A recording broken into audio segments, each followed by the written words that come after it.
tinha certeza que esse dia chegaria. A verdade prevaleceu.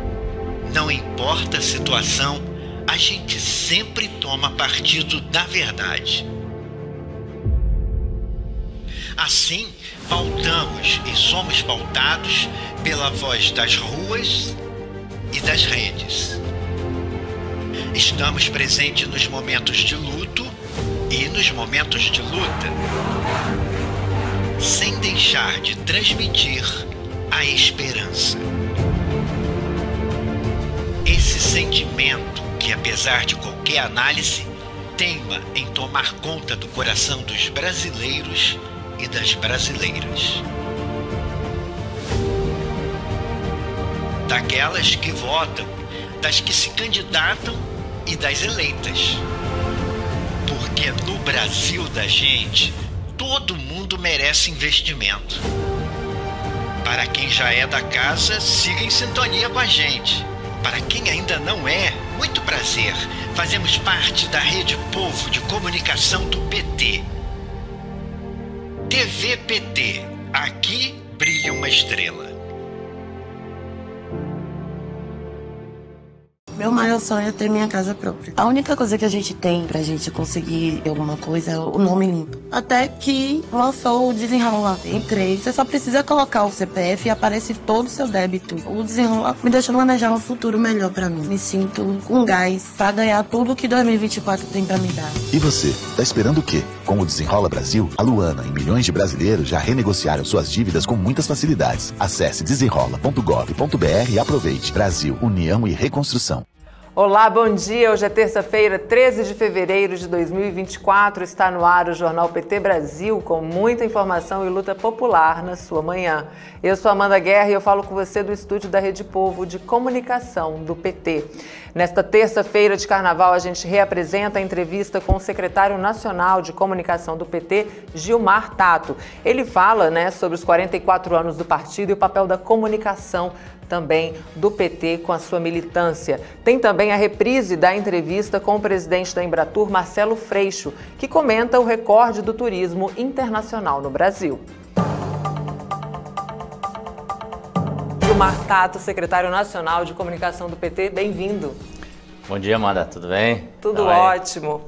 Bem-vindo ao nosso jornal e a gente está aqui, gente, para falar em primeira mão dessa nova ferramenta, esse novo dispositivo aí de apoio às candidaturas de vereadores, vereadoras, prefeitos e prefeitos em 2024, uma iniciativa da Secretaria Nacional de Comunicação do PT. O que é essa nova plataforma, esse importante passo aí para municipalizar a comunicação do PT, secretário? Olha, o diretor nacional, ele constituiu um grupo de trabalho eleitoral. E esse grupo de trabalho eleitoral está trabalhando de como que nós vamos organizar e priorizar as eleições nos municípios. Nós temos quase 5.600 municípios no Brasil. E aí, o que nós fizemos? A Secretaria de Comunicação, ela organizou uma espécie de um pacote no sentido de ajudar esses candidatos, pré-candidatos a prefeitos e candidatos a vereadores no Brasil inteiro. Então, basicamente são 3 grandes frentes que a gente tenta auxiliar. Além da parte de assessoria de comunicação, a parte de pesquisa, tanto quali quanto quanti, principalmente nas cidades que a gente, acima de 200 mil habitantes. Mas são três grandes frentes. A primeira, a Casa 13, onde nós temos todo o município, cada militante, filiado, qualquer cidadão, ele entra na Casa 13 e ele tem as informações do seu município.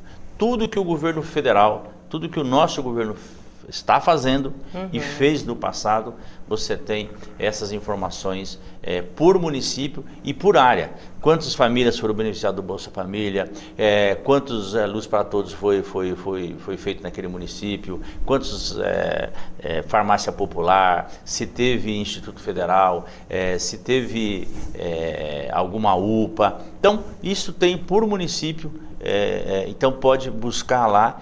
E é uma ferramenta tão fácil, tão simples, que de imediato a pessoa já pode pegar no celular e distribuir, mandar para a rede dos amigos dele. Então essa é uma frente da Casa 13 das informações do governo federal.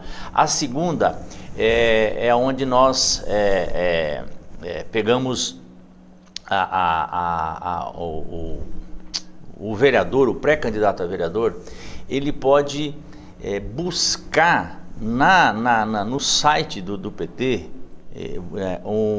para fazer o seu card, para fazer o seu material de pré-campanha, entendeu? Então, isso facilita de tal maneira que, de imediato, ele tendo um celular, ele já consegue fazer, antigamente a gente chamava do santinho, entendeu? E ele pode fazer já, colocar o rosto dele, a biografia dele, e fazer meio que plotar junto com os benefícios que o governo local, se o PT governou já, ou o governo federal. Então, são ferramentas que a gente está introduzindo.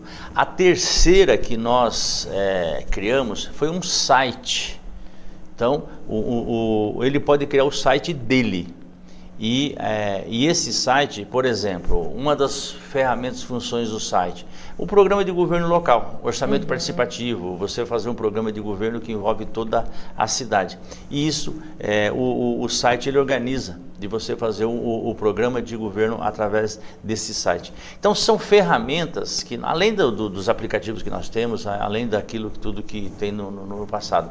Então, e nós estamos organizando, vamos fazer um grande seminário com os secretários de comunicação dos estados para criar uma espécie de oficinas de ensinar, para que todos os operadores da comunicação desses pré-candidatos, eles possam ter essa familiaridade. Apesar de ser uma coisa simples, de fácil manejo, mas as pessoas às vezes não conseguem. Então, nós vamos fazer oficinas no sentido de fazer com que as pessoas aproveitem o máximo essas ferramentas. Então, antigamente a gente tinha que montar um jornal, passava de madrugada para montar esse jornal, depois tinha que imprimir, distribuir nas portas das escolas, nas praças, nas fábricas. Isso acabou, é muito rede hoje, né? Então, nós estamos, do ponto de vista de mídia social, a gente tem todos os instrumentos para municiar a militância do PT e esses pré-candidatos, para que eles possam fazer a pré-campanha e entrar na campanha já embalado com todas essas informações e fazer a disputa política que precisa ser feita na sociedade brasileira. É por isso que a Secretaria de Comunicação está se organizando para auxiliar e ajudar esse pessoal a ganhar a eleição. Maravilha. E é PT Nave, viu, gente? Que é o Núcleo de Apoio a Vereadores e Vereadoras do Partido dos Trabalhadores, mas também envolve aí as candidaturas às prefeituras. Algum outro partido já fez algo parecido, secretário? É uma iniciativa inédita essa de criar essa plataforma? Inédita. Ninguém tem. Primeiro que os próprios partidos de esquerda, eles acabam copiando o PT. É natural pelo tamanho que o PT tem. Os partidos de centro, de direita, não tem essa preocupação. Tanto é que o que existe são pessoas, né? Você pega a extrema-direita, esses lacradores, esses operadores de fake news que tem no Brasil, são pessoas individuais, né? Que para eles não importa o partido. Quer dizer, o partido para nós, o conceito de partido, é justamente para fazer disputa política ideológica, né? Para convencer as pessoas. Então, o PT, esse tipo de iniciativas eles não têm. Não. Um ou outro acaba copiando, tal, mas não na dimensão do que o PT faz e da maneira que o PT é organizado e estruturado, e até porque o PT tem uma base social muito grande, né? Você viu que saiu agora de novo uma pesquisa, agora a última foi da Atlas, já nós tínhamos da Datafolha e outros. O PT tem 30%, né, de aceitação do povo brasileiro.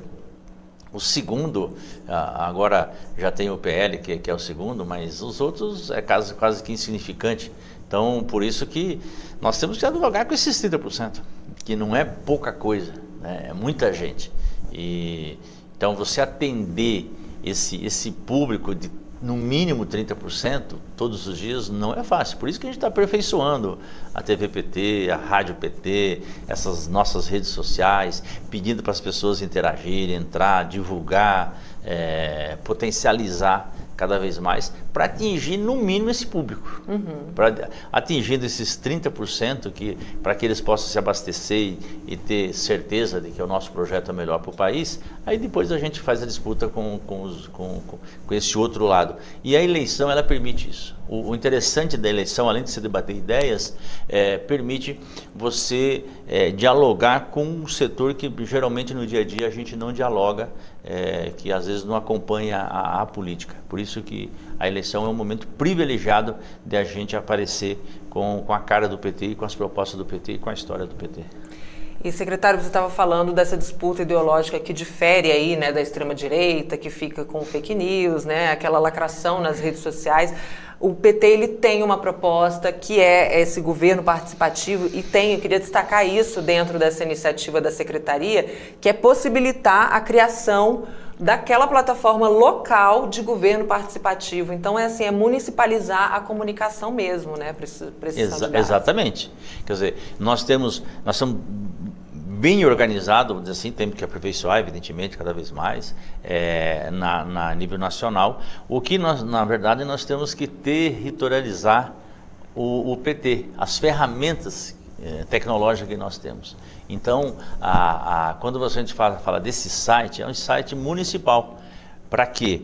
Para que as pessoas dialogam no seu próprio município, criar uma rede petista no município. Você criar uma rede de combate a fake news no município. Então você tem que pegar os petistas, a juventude daquele município e organizar. Falar, como é que nós vamos fazer a disputa política aqui? Como é que nós vamos fazer o combate a fake news aqui nessa cidade? E não importa o município. Pode ser o menorzinho.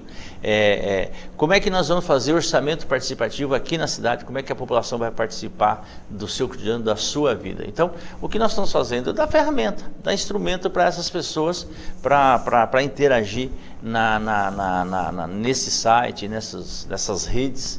Então, assim, mecanismo tem. O que precisa é organizar o povo agora. O que precisa é, primeiro, juntar todos os simpatizantes do PT, da cidade, e segundo, montar uma estratégia local de como que nós vamos ganhar a eleição naquele município. Porque se a gente acredita que nós temos as melhores ideias, se a gente acredita que quando nós governamos o Brasil e estamos governando, nós fizemos o melhor para o povo brasileiro, se o povo, 30% já diz que é petista, não é possível que uma cidade local, você tem, quando sai o resultado da urna eletrônica, tem 5% de pessoas que votaram nos candidatos do PT. Tem uma coisa errada aí, tem alguma coisa errada que nós temos que fazer. A aceitação do povo brasileiro em relação ao PT, em relação ao Lula, ao nosso governo, nós temos que materializar no voto, entendeu? E isso não está acontecendo. Não acontece em relação a vereadores, a deputados, e pouco acontece mais em relação ao presidente da República, e, né, principalmente quando o Lula sai candidato, mas até porque você tem candidatos dos outros partidos que confundem. Tudo bem você votar no Lula, você é do PT, não tem problema, mas vote em mim, entendeu? Então, vota no PT de ponta a ponta, vote no 13 de ponta a ponta. Eu acho que esse trabalho que nós temos que fazer.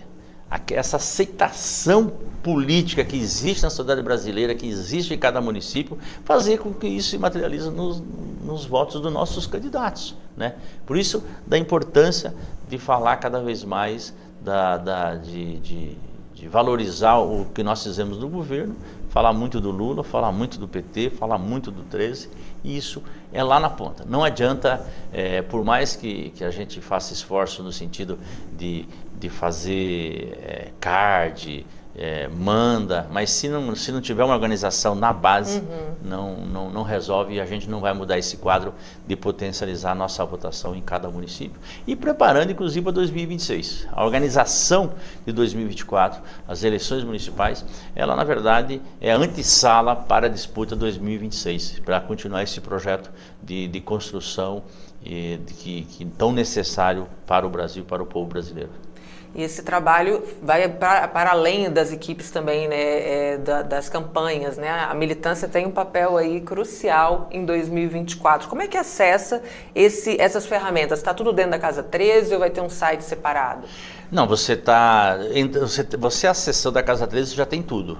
entendeu? O próprio site do PT, né, pt.org, então já a pessoa entra, ela já entra no mundo do PT, de todas as ferramentas, de toda a produção que nós estamos executando no dia a dia, entendeu? Então, o próprio aplicativo do PT também, se a pessoa baixar o aplicativo, ela tem através do aplicativo, né? Então, tem muita facilidade hoje. Hoje não tem sentido as pessoas não terem acesso às informações do PT. E quando a gente fala de informações do PT, as próprias informações do governo federal.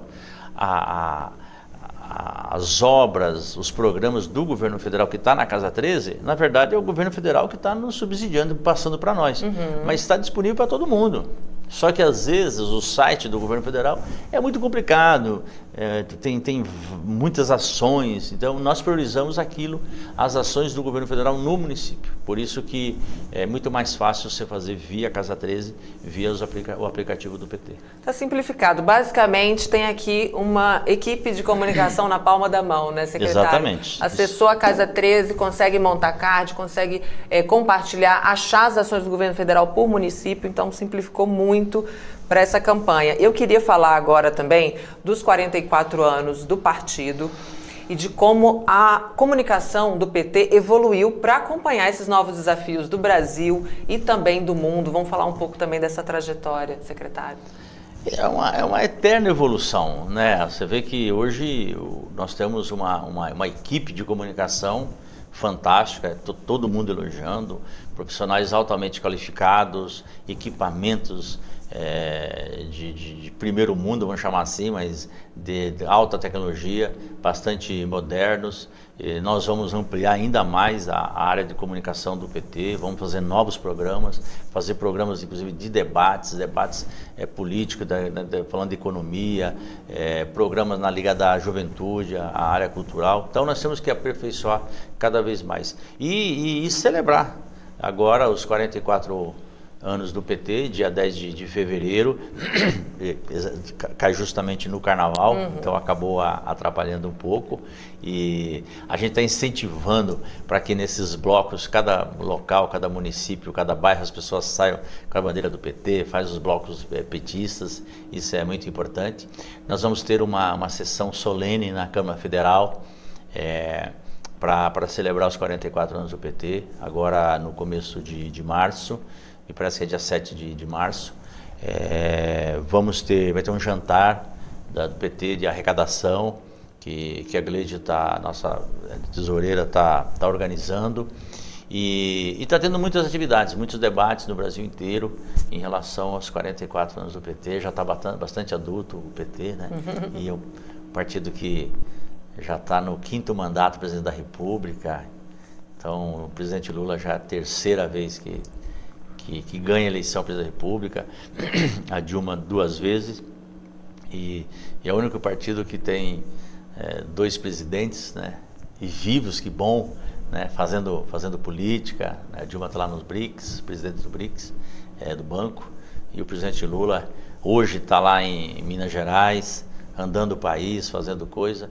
Então, a gente é um motivo de muito orgulho para toda a militância que construiu esse partido, desde os primeiros e até os que estão chegando agora, a história bonita do PT. O PT é uma coisa muito bonita e bastante estruturada, e ele não acaba, porque ele pertence hoje ao povo brasileiro. É isso. O PT é como samba, é como futebol. Entendeu? Começa a fazer parte da cultura brasileira. Você vê que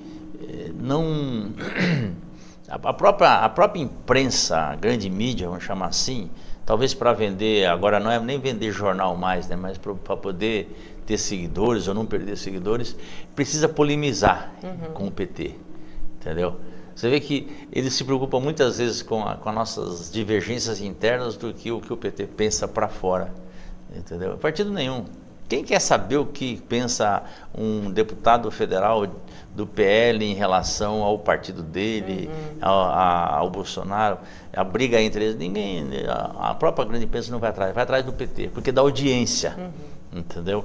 E essa audiência é porque realmente faz parte da cultura brasileira a existência do PT e a permanência do PT no cotidiano, no debate político diário que está acontecendo. Então, nós temos que celebrar esses 44 anos com muita festa, com muita alegria e com muita luta.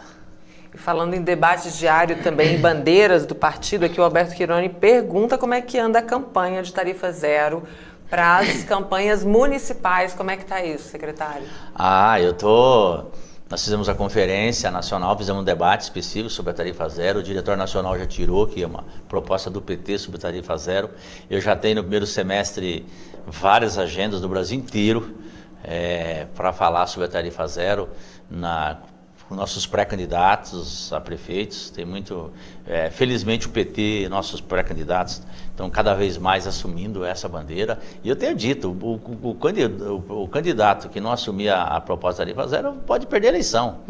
E muitos candidatos a vereadores estão assumindo, estão apresentando essas ideias, vereadores apresentando já projetos de lei da tarifa zero. Eu vou assumir agora a frente parlamentar, substituir o Quaquá, nosso deputado federal do Rio de Janeiro, a frente parlamentar da tarifa zero. Já tem 104 municípios relacionado à tarifa zero. Eu fiz um site específico sobre a tarifa zero lá pela frente parlamentar e está andando. É um tema que veio para ficar e como teve toda aquela luta para a construção do Sistema Único de Saúde, nós temos que ter um sistema único de mobilidade e que o carro-chefe, o que vai mudar realmente a vida das pessoas é a implantação da tarifa zero no Brasil e que felizmente o Brasil acordou e eu espero que o nosso governo assuma essa bandeira para valer.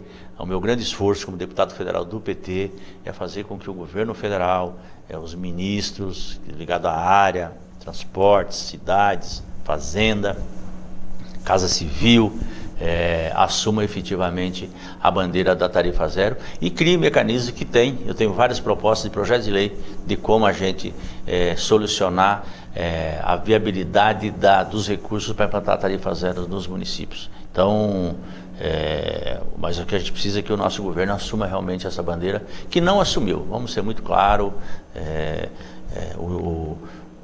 tem um incentivo muito grande para a indústria automobilística do transporte individual, mas não tem ainda para o transporte coletivo. E quando eu falo transporte coletivo não é só ônibus, né? Você tem todo um debate, nós podíamos criar uma indústria nacional de ônibus elétrico e um programa nacional, que é um projeto de lei que eu fiz de fabricação de ônibus elétricos. Então, como tem do caminho da escola, do transporte escolar nacional para mandar esses ônibus para os municípios, não tem esse programa ainda, espero que um dia isso aconteça. Nós temos que incentivar muito o transporte ferroviário, VLTs, trem, que já tem um certo incentivos. Eu tenho amanhã, inclusive, uma reunião com o vice-presidente da República, o Geraldo Alckmin, para tratar sobre o TAV, trem de alta velocidade, que é o primeiro trecho Rio-São Paulo, São Paulo-Rio, para ver se retoma isso. O Brasil está ficando para trás em relação ao trem de alta velocidade. É uma pena, né, que esse projeto não está na mesa do nosso governo. Então, e a gente está ficando para trás. Agora o Chile acabou de fazer um trem de alta velocidade. A China já está discutindo um trem de alta velocidade a 1.000 km por hora, altamente tecnológico. E a gente está ficando para trás nessa área de mobilidade, nessa área de tecnologia e nessa área de transporte de massa. O mundo inteiro, os Estados Unidos já acordou para isso e eu percebo que a gente ainda fica falando de indústria automobilística, de carro individual, tal. É um atraso, mas eu sou bastante otimista e a gente vai mudar essa chave logo logo e vamos discutir para valer o transporte coletivo no país, no nosso governo e no PT.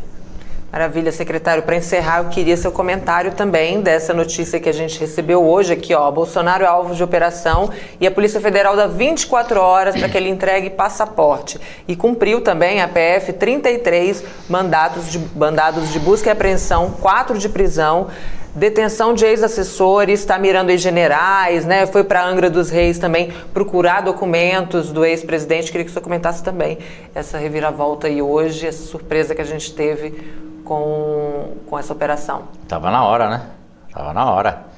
E o o motivo dessas buscas de apreensão e dessas prisões é porque eles tentaram boicotar, fraudar as eleições de 2022, depondo contra a democracia, e tentaram dar o golpe.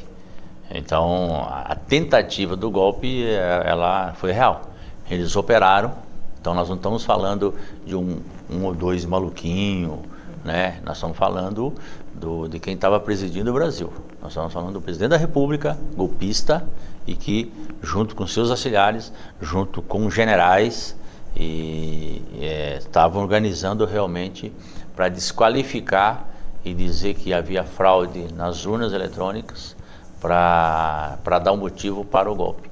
E depois perderam as eleições, atrapalharam muito na época e perderam as eleições e tentaram dar o golpe dia 8 de janeiro de 2023, não conseguiram. Então, depuseram contra a democracia, crime lesa pátria, tem que ser apurado, prender, julgar, prender e pagar pelo que fizeram, e me parece que o STF está agora tomando medidas, e essa operação é mais uma demonstração de que o Brasil não vai aceitar jamais o retrocesso, jamais a ditadura, jamais um país onde nós não tenhamos eleições livres. Então, o Brasil está construindo uma democracia sólida e a maneira de construir essa democracia sólida é você prender aqueles que são golpistas, que são antidemocráticos, que não aceitam o mundo das ideias, não aceitam a liberdade de ideias, e é exatamente isso que eles pensam. Então, por isso que está certo o STF,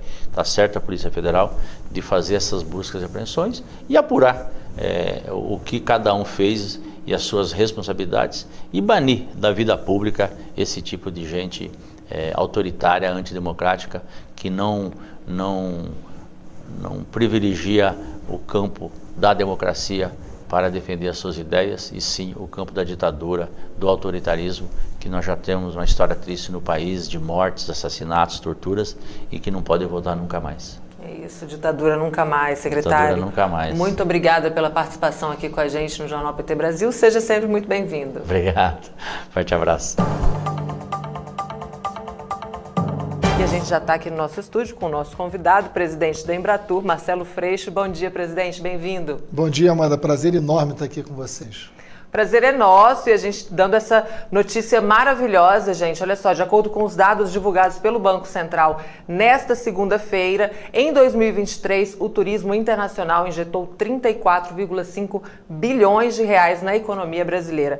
E o valor é maior do que arrecadado em 2014, que foi quando a gente teve a Copa do Mundo aqui no Brasil. Eu gostaria que você comentasse esse resultado. A Embratur já esperava por esses números? Olha, o número é extraordinário, Amanda. A gente está muito feliz. O resultado foi ontem, né? Porque a gente teve a revelação do Banco Central de tudo que a gente arrecadou com o turismo internacional em 23. A gente sabia que ia ter bom resultado, mas ter batido o recorde de todos os tempos nos surpreendeu muito positivamente, né? Como você disse, a maior arrecadação tinha sido 2014, que faz todo sentido. Ano de Copa do Mundo, você recebe muito turista internacional, porque é um grande evento, um dos maiores eventos. E, na época, o Brasil arrecadou, em 2014, 6,8 bilhões de dólares. 6,8 bi de dólares, só com o turismo internacional. Esse ano de 23, nós arrecadamos 6,9 bilhões de dólares. Então, a maior arrecadação de todos os tempos. Aí, muita gente da imprensa falando, mas o que aconteceu? Porque não tem Copa do Mundo, né? Não tem Copa do Mundo, mas tem um baita artilheiro à frente do Brasil, que é o presidente Lula. E é verdade, assim, essa conjuntura política, eu acho que tem um conjunto de fatores, mas, assim, o fato do Brasil ter passado da pandemia, ter eleito o Lula assumir, é um chefe de Estado, reconhecido como chefe de Estado, respeitado no mundo inteiro, que tem política internacional na cabeça, que colocou o Brasil de volta. A frase do Lula, o Brasil voltou, foi o que a gente mais usou nas campanhas publicitárias de marketing da Embratur para promover o Brasil. O Brasil voltou, o Brasil da democracia, o Brasil da sustentabilidade, o Brasil do respeito ao meio ambiente. Então, é o Brasil do respeito à cultura, a volta do Ministério da Cultura, todas as coisas que interferem na imagem do Brasil, porque a Embratur é a empresa responsável pela promoção do Brasil fora, pela imagem do Brasil. A imagem do Brasil passa e é central no Lula. Então, essa conjuntura política foi muito favorável a gente ter batido esse recorde já no primeiro ano da gestão da gente. Agora, é claro, a Embratur fez o dever de casa, a gente montou uma equipe técnica, a gente promoveu o Brasil com a diversidade, com a qualidade, resistimos às tentações de Brasília, montamos uma equipe técnica, a gente fez um painel de qualidade de informação de dados, com inteligência de dados. Então, hoje a Embratur sabe, e isso está à disposição dos gestores municipais, estaduais e do próprio ente privado, né? Porque o turismo é um lugar onde o ente privado e o público se entendem, né? Me cabe trazer cada vez mais gente para visitar o Brasil. Agora, o dono do hotel, o dono do restaurante, o motorista do Uber, o motorista do táxi, o vendedor do mate, aí cada um faz o seu, né? Então, esse entendimento, ele é muito importante. A gente promoveu o Brasil com inteligência de dados. Eu sei o que o argentino vem fazer aqui, o que ele pensa do Brasil, o que o americano vem fazer aqui, o que o francês vem fazer. Então, a gente montou uma inteligência de dados, a partir daí a gente criou uma política de promoção baseada em que recado certo se dá em cada lugar. E promoveu o Brasil com muita diversidade. Então, isso funcionou, né? A ideia de que o Brasil voltou com essa qualidade da informação que a gente colocou no Brasil para fora, teve um resultado. Voltamos aos números da pré-pandemia e os números de arrecadação maiores de todos os tempos. Então, agora é emprego e renda, né? Quando a gente fala, arrecadamos 6,9 bilhões de dólares, o que isso quer dizer? Quer dizer emprego e renda. O turismo hoje é 8% do PIB. É muito, né? Petróleo é 12%. Quando a gente olha para o século XXI, né? Jean Paul, que me perdoe, mas quando a gente olha para o século XXI, o futuro está no turismo, não está no petróleo. O petróleo é finito, é questionável em termos de fonte de energia, e o turismo é a economia sustentável, a economia que pode gerar trabalho de base comunitária, é uma economia que pode ser verde, então é um grande futuro, uma grande expectativa. Presidente, e são diversos sotaques que visitam o Brasil, né? A gente tem mais ou menos os países que mais gostam de visitar, e eu queria saber também a expectativa para o Carnaval, né? Cara, é gigante. Primeiro, assim, quem mais visita o Brasil? A gente sabe que hoje a Argentina, 30% dos turistas internacionais vem da Argentina. Daí uma preocupação, inclusive, com o que está acontecendo hoje na Argentina. A gente está acompanhando isso com muito cuidado, né? Em segundo lugar, vem Estados Unidos, surpreende muita gente, né? Os Estados Unidos é o segundo público, depois vem Chile, aí depois oscila entre a América do Sul e a Europa. A França é o país da Europa que mais emite turista para o Brasil, depois vem Portugal e a Alemanha, meio empatada, a Alemanha um pouco na frente de Portugal. Esses dados são muito importantes, porque o turista alemão que vem, ele é diferente do turista português. Diferente que eu digo, um busca mais natureza, o outro busca mais gastronomia, o outro busca sol e praia. Qual é a vantagem? O Brasil tem tudo. O Brasil tem tudo, né? O Brasil, eu sempre brinco dizendo, olha, quando você vai em qualquer lugar do mundo, você encontra lá um restaurante peruano, você sabe o que você vai comer. Porque que é extraordinário, mas é uma culinária típica de um país que promove o país. Qual é a culinária brasileira? Né? Você tem uma gastronomia... tem muita opção, né? Cara, eu acabei de chegar de BH, eu não desespero em BH, eu tenho que sair correndo, né? Porque é uma gastronomia mineira espetacular, a gastronomia amazônica é espetacular, a gastronomia gaúcha é espetacular. Assim, você tem essa diversidade é a riqueza do recado que a gente tem que dar, né? Então, assim, está vindo gente do mundo inteiro, a gente precisa muito olhar essa conexão. Quando a gente pensa no público norte-americano que está vindo para cá, e aí entra uma coisa bem legal, assim, a gente descobriu que o norte-americano tem um perfil que pode ser muito próprio para o Brasil do afroturismo, né, que é uma pauta legal para a gente discutir aqui, né? O afroturismo tem agências norte-americanas que só divulgam e promovem o afroturismo no mundo. O Brasil nunca organizou direito os seus destinos afroturistas. Então a gente chamou a Diaspora Black, a gente chamou diversos setores do movimento, pensando num protagonismo negro de empreendedores negros. Fizemos um grande trabalho em Salvador, né, junto com o poder local. Salvador ganhou um prêmio de capital afro agora na Feira da Espanha. A gente sabe que esse potencial enorme em Minas Gerais, Rio de Janeiro, Maranhão. Então o afroturismo é um lugar de investimento 2024 para trazer cada vez mais turistas que se interessam por isso. E cá entre nós, é uma baita forma de você combater o racismo, né? Com certeza. Mais do que uma carta de protesto, mais do que apoiar o Vini Júnior, com todo que merece, né? Mas mais do que isso, você faz o afroturismo, você cria uma identidade, você faz com que isso possa gerar emprego e renda e você combate o racismo. Olha, não venha visitar o Brasil se você for racista, venha visitar se você quiser conhecer a nossa história africana. Então o turismo passa também por coisas que muitas vezes nem a esquerda percebe, né? O turismo não é só lazer. O turismo não é só lazer. O turismo é emprego, renda e é uma economia com sustentabilidade. É o turismo que pode fazer o quilombola viver do seu quilombo, né, com o turismo de base comunitária. Então a gente está falando de algo aí que a própria esquerda ainda está tateando para entender o valor que tem para a sociedade que a gente quer. E são as oportunidades, né? A gente tem as comunidades quilombolas, tem as etnias indígenas, né? Uma coisa que a gente não vê em outro lugar do país. E o Brasil tem essa dimensão cultural também e territorial. Queria que você falasse também dos desafios da gente, né? Você falou, Embratur fez o dever de casa, agora também tem os outros setores do turismo que também tem que acompanhar essa chegada de mais turistas estrangeiros. Quais são os maiores desafios hoje para desenvolver e expandir o turismo brasileiro? Vamos lá. Eu acabei de visitar a Bahia, eu fui na Lavagem do Bonfim, que é um negócio espetacular, né? E aproveitei para visitar algumas outras regiões para além de Salvador. Então eu fui em Cachoeira, que você tem ali 18 quilombos no entorno, e todos se preparando muito para viver do turismo. Né? Então, assim, os quilombos hoje precisam do turismo para manter a sua cultura, a sua tradição. Então isso é extremamente importante. E eu visitei o quilombo Caoji. E lá eles têm, por exemplo, uma produção de ostra. Tem produção. Eu comi uma ostra, um dia eu te levo lá. Esse negócio, nunca comi um negócio daquele. Assim, parecia um bife, eu brinquei com eles. Falei, isso aqui é um negócio gigante. Eles têm produção de ostra, eles têm artesanato, eles recebem a pessoa que a gente chama de turismo de base comunitária. Né? E é o chamado turismo de experiência. Assim, o que tem de estrangeiro querendo viver essa experiência, aí é claro, eu não estou falando de um turismo massivo. Eu não estou falando de um turismo de sol e praia, ou um turismo do carnaval, né? Eu não estou falando sobre isso, eu estou falando de uma coisa mais específica, mas que gera emprego e renda e que gera política social muito profunda. Né? Então, esses quilombos estão articulados na chamada Rota da Liberdade. Isso é um produto que está pronto. Né? Isso é afroturismo na veia. Então, qual é o meu desafio? É fazer com que eles possam estar cada vez mais organizados, é fazer com que o poder público possa ajudá-los, mas o protagonismo é deles, a autonomia é deles, e eu preciso fazer com que esse turista estrangeiro consiga chegar lá. Né? Aí o grande desafio da gente é a conexão. Né? O Brasil é muito comum, eu escuto isso até dentro da esquerda, o cara fala assim, mas não é possível, Freixo, a França recebe tanto turista mais, o que a França tem que o Brasil não tem?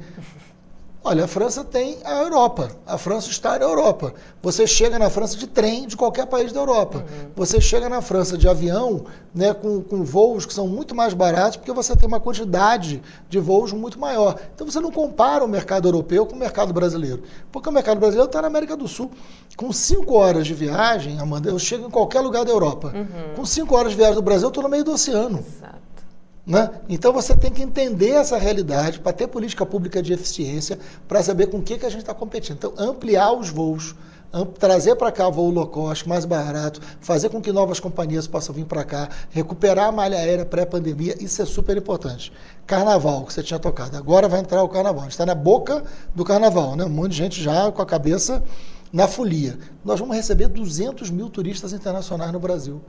Nossa, esses caras vão deixar aqui 900 milhões de reais. Só no carnaval, o turismo internacional vai deixar no Brasil 900 milhões de reais. Quem ganha? A cadeia produtiva do turismo ela é muito democrática, né? Ela vai do motorista de táxi, do vendedor de mate na praia do Rio de Janeiro ou dono do hotel. Né? Você tem uma cadeia muito democrática, é muito responsável pelo primeiro emprego, é muito responsável pelo emprego de mulheres, de negros. Então você está falando de uma atividade que, se melhor organizada, pode ser mais justa, pode não ser um turismo necessariamente só massivo, mas o massivo também nos interessa, que é a geração de emprego e renda, mas pode ser o grande futuro da economia brasileira. Maravilha, tem aqui as saudações do Ajos Negreiros dizendo grande e competente Marcelo Freixo, bom dia, bem chegado, Joana Dark, também te dando aqui bom dia, te abençoando aqui pelo belíssimo trabalho. Bacana. O Alberto Quirone, que é lá de Roraima, ele pergunta se a parceria entre municípios brasileiros e cidades estrangeiras pode favorecer também essa cadeia do turismo. Pode, claro. Claro, porque tem interesses muito específicos, né? E tem chamadas cidades irmãs, né? Isso acontece muito entre as cidades. E a Embratur está super disposta. Então, a cidade que estiver nos assistindo, que tiver uma cidade irmã fora, que quiser fazer um convênio, a Embratur pode mediar isso, a Embratur pode fazer um acordo de cooperação, ajudar nessas visitas bilaterais entre cidades de identidades culturais, né? Isso é super válido, super importante. A Isabela da Milano aqui, também muito bem colocado, parabéns Freixo, o Rio de Janeiro só tem a crescer em turismo, com o governo Freixo, já pede Freixo para a Prefeitura do Rio aqui também. Calma. A Maria Amélia César da Silva diz aqui, Marcelo, vamos explorar mais as fazendas tradicionais, antigas, que o mundo precisa conhecer essas belezas. Sim, isso é...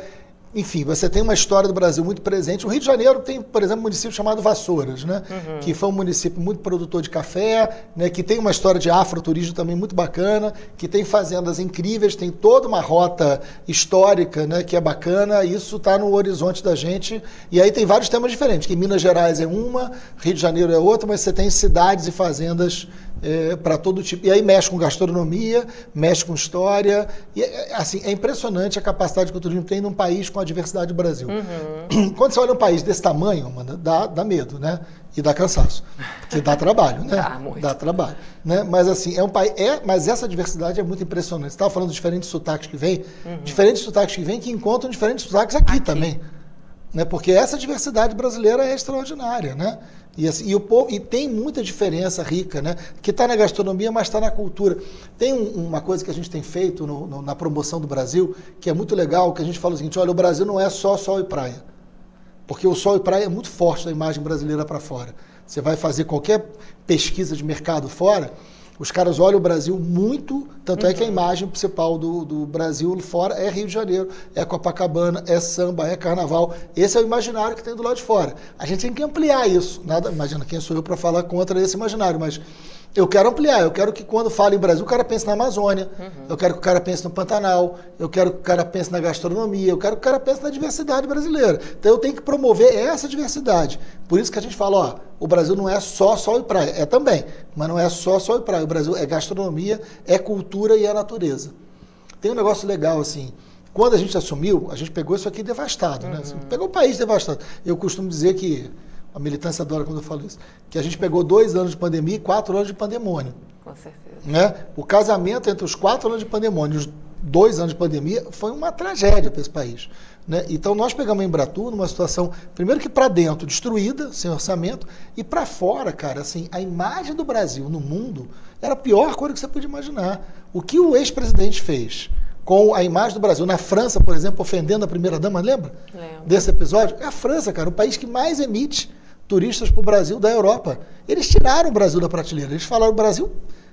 Imagina, um presidente que é racista, que é homofóbico, que insulta a primeira-dama, que queima o meio ambiente. Por que a França vai promover o Brasil do Bolsonaro? Não vai.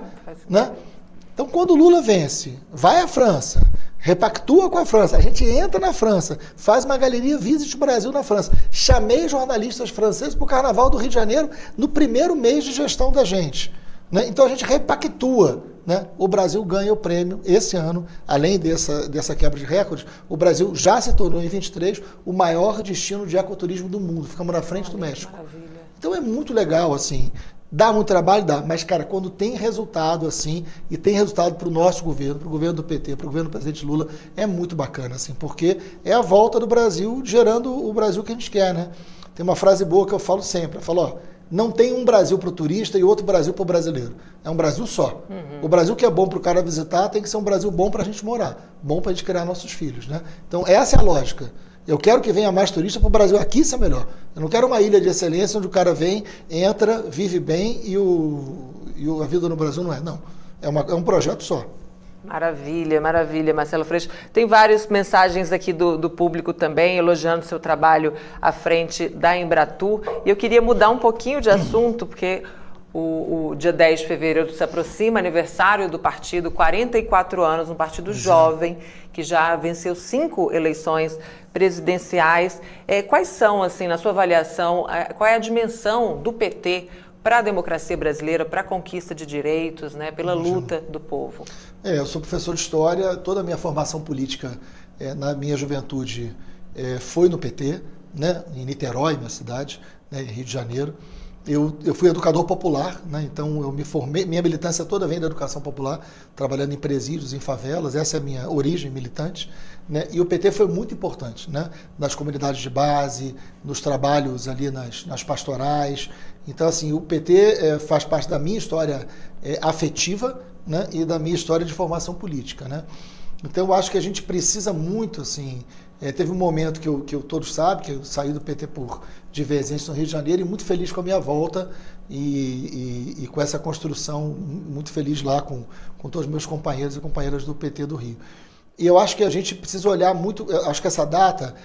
eu gosto muito de aniversário, né? Mais que outras datas. Porque o aniversário é um momento, seja o nosso, seja de quem a gente ama, o aniversário é um momento que a gente para pensar na nossa história, né? O que a gente fez, o que a gente quer. Eu acho que o aniversário do PT tem que passar por isso, assim. O que foram, né, esses anos todos que transformou do PT no maior partido, né, da América do Sul, né? E que importância tem para a vida de cada um e o que a gente faz com ele daqui para frente. Então, acho que assim, essa coisa do trabalho de base, que muito se fala, mas não necessariamente muito se faz, né? É uma coisa que a gente tem que olhar. A gente está agora numa eleição que vai ter eleição para prefeito e para vereador, esse ano. Cara, assim, eu acho que a gente precisa entender muito a importância de eleger vereadores, que a gente elegeu pouco até hoje pela potência que tem o PT. E eleger vereadores que vão ajudar nesse trabalho de base. Eleger vereadores que venham da base. Eleger vereadores que já estão com o trabalho acontecendo. Eu não preciso ensinar nenhum militante o que ele tem que fazer, porque eles já estão lá fazendo. Então eu quero olhar para um município e ver assim, quem é que está fazendo um baita trabalho político e social aqui, e ajudar esse garoto, essa garota a se elegerem vereador. Eu fiz isso minha vida inteira. Foi essa a minha relação com a Marielle, foi essa a minha relação. Eu fui deputado estadual por 3 mandatos. Da minha equipe, nós elegemos 7 pessoas. Pense um mandato que elegeu. Não é que lançou candidato, elegeu multiplicou, né, 7 pessoas da equipe do mandato. Então eu sempre acreditei nesse trabalho de formação. Eu acho que olhar para esse trabalho de base, entender que de lá podem vir esses vereadores nessa eleição de 24, é jogar o PT de baixo para cima num momento muito importante do seu aniversário, nesse momento de um governo Lula bem sucedido, com muitas dificuldades. A eleição de 26 vai ser a eleição talvez mais importante da nossa história, mais do que foi a anterior. Eu sei que a extrema-direita está se organizando muito para ganhar o Senado, para inviabilizar o segundo governo Lula. Então a gente tem que disputar o Senado, talvez com um nível de responsabilidade e cuidado maior do que nós fizemos em todas as outras eleições. Essa disputa do Senado vai passar muito por um bom empenho da eleição de prefeitos e de vereadores. Então é ter esse planejamento, mas entendendo que é pé no humus, né? É pé na terra fértil, né? É humildade no sentido do pé no humus, né? E fazer esse trabalho de base. Eu acho que essa é por onde eu estou olhando nesse aniversário no papel do PT.